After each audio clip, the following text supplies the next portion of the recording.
Thank you so much for having me here today. I'll start by introducing myself a little bit.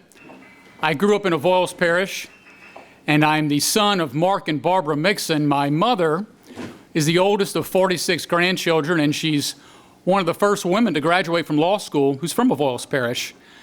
My father has harvested every crop that'll grow here in Louisiana. He's done that since the day I was born. But I'm also the grandson of Charles Mixon, and Charles Mixon was my hero.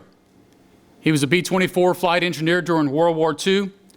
On his 19th mission, he was shot down, parachuted from the bomb bay doors, captured, and spent over a year as a prisoner of war. He returned home, and like so many of the greatest generation, he didn't talk a lot about his military service. He was a man of great patriotism, character, and integrity. And I remember one day, I guess I was about 14 or 15 years old, he took me out of school, and we spent the morning shooting skeet. He taught me how to drive a stick shift. And that afternoon, he took me riding in his 1967 V-tail Bonanza. And from that moment, he and I's relationship strengthened and it matured. I learned more about his military experiences, about his aviation experiences. And I had three goals as a young man. I was going to go to the Naval Academy, I was going to be a fighter pilot, and I wanted to go to Top Gun. I was fortunate enough to be accepted to the Naval Academy, and quite frankly, I struggled a little bit my first year. I was a kid from a small town, Bunkie High School, going to Annapolis with kids from all over the country, all over the world, and I struggled a little bit. But I tell you what, it was those characteristics of hard work, determination, tenacity that prevailed. And on May 25th, 2001, I graduated from the Naval Academy. I walked across the stage. There was President George Bush there to greet me, and I was off to my next adventure, going to flight school. But reality set in very quickly.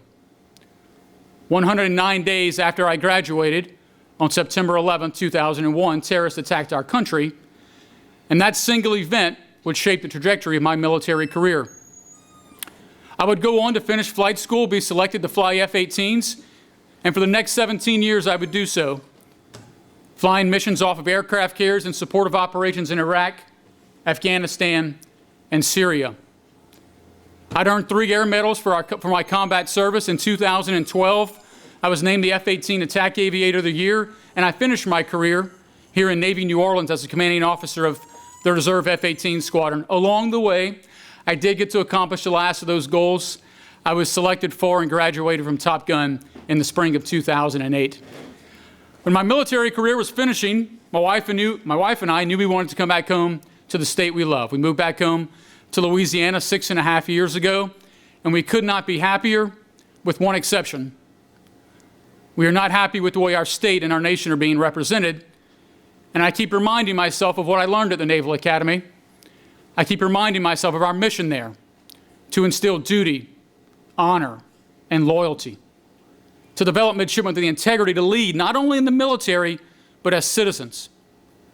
I think of the words of President George Bush that day on my graduation, to lead with values, both as military officers and ambassadors to this great country, and we're not seeing that right now. We're not seeing leaders with those characteristics. We're seeing them pandering to the worst in us, pandering to our hate and our fear and our division. They are not representing our nation well, they are not representing our state well, and I'll give you 2 examples. Roughly 1 year ago today, on January 6th, Senator Kennedy was given a choice. And so many of us face choices in our life, decision points where our values are demonstrated. And quite often, doing the right thing is not the easy thing. And he was given that opportunity. He was given an opportunity to tell the truth, to defend democracy, but instead, he chose to lie. He was weak. He lacked the moral courage to do the right thing. He betrayed his oath to the Constitution. He betrayed every American voter who participated in the election. Look, I took an oath to the Constitution as well. I take it seriously because I love this country. And I'm not going to stand by and watch people spit in the face of democracy. I'm also not going to stand by and watch people vote against the best interests of our state. Most recently, we saw an infrastructure bill pass the Senate. Finally, we saw compromise. We saw bipartisanship. We saw people working together to solve problems for Louisiana. Senator Bill Cassidy led that effort. This infrastructure bill was going to rebuild our roads and bridges. It's going to expand internet access to rural Louisiana so our kids can learn. It's going to provide clean water and drainage to our cities. And it's going to help us rebound from these once-in-a-generation storms that seem to hit us just about every year. Now you ask yourself, why would Senator Kennedy vote against those things? I don't know.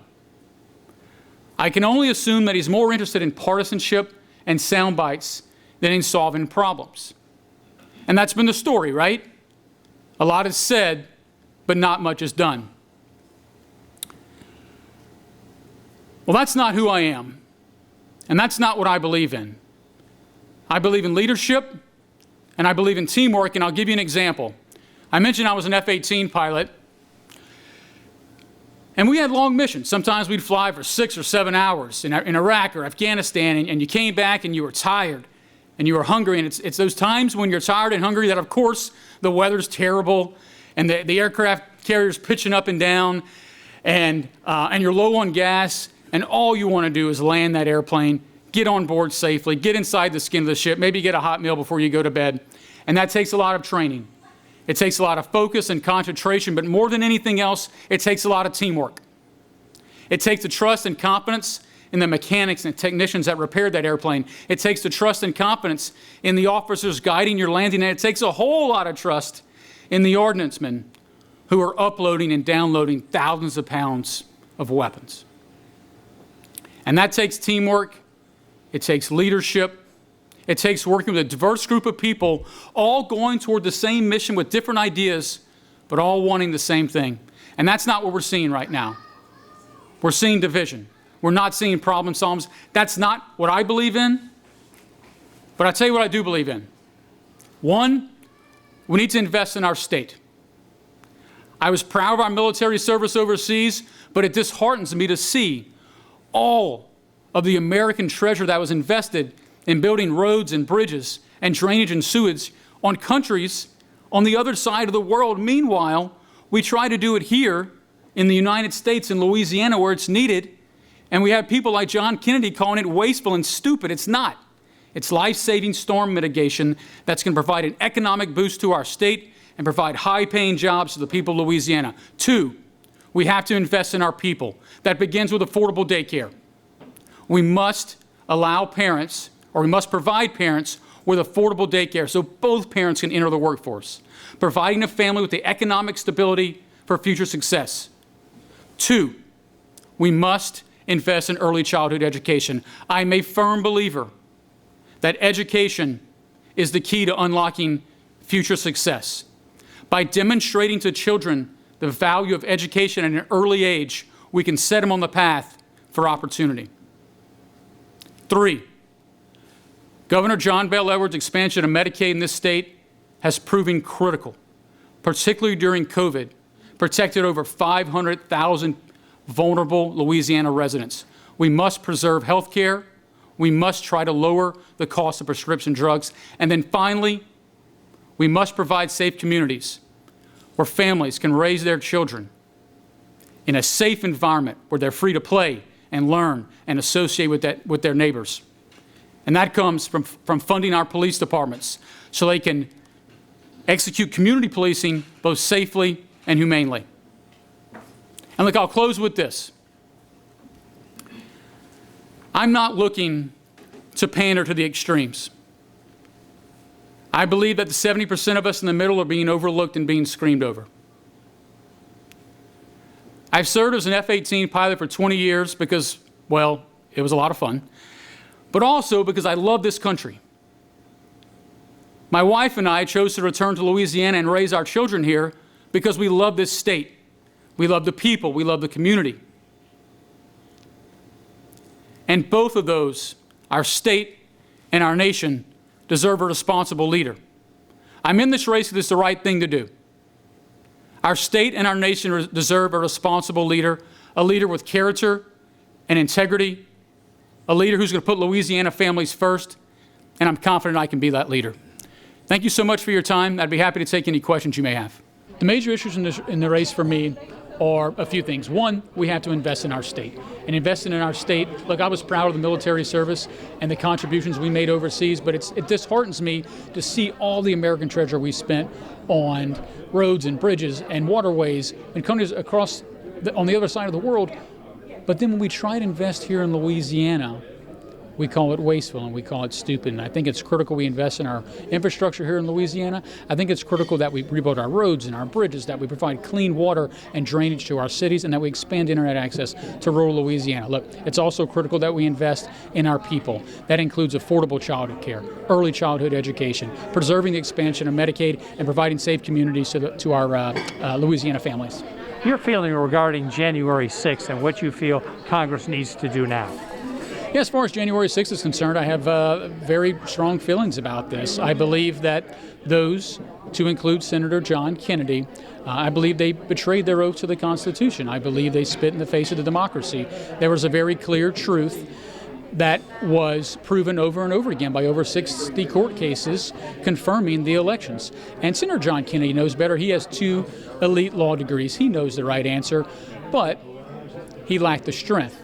He was weak. He lacked the moral courage to do the right thing. Now, look, I took an oath to the Constitution as well. I take it very seriously, and that's why I'm in this election. I believe we need a leader to represent both our state and our nation with integrity, someone with character, and someone who truly loves this country. Congress right now is looking at the voting rights. Your feeling about that? Voting rights, I'm in full support of the John Lewis Voting Rights Act. I believe there should be a carve-out of the filibuster to get that done. And democracy is the very beacon of this wonderful experiment we have called freedom, and we must every generation has to fight for it. We're no different. I'm in full support of the Voting Rights Act. Your feeling regarding the status of democracy in the United States? Democracy, again, is something that is fragile. And if we're not always fighting for it, we'll lose it. And in order to preserve it, we need responsible leaders who always value the truth and always put this country over their political party. The Build Back Better bill, which is in Congress right now, your feeling about that? My feeling is I support the following 3 things. I support affordable child care so that both parents can enter the workforce, provide economic stability for their families, which turns into future financial opportunities. I believe in early childhood education. Education are the keys that unlock the future for success in our children and our grandchildren. And then finally, I think we need to preserve the expansion of Medicaid here. Recently, it's been proven, particularly during COVID, how critical the expansion of Medicaid was in Louisiana. We must continue to preserve that while also lowering the cost of prescription drugs.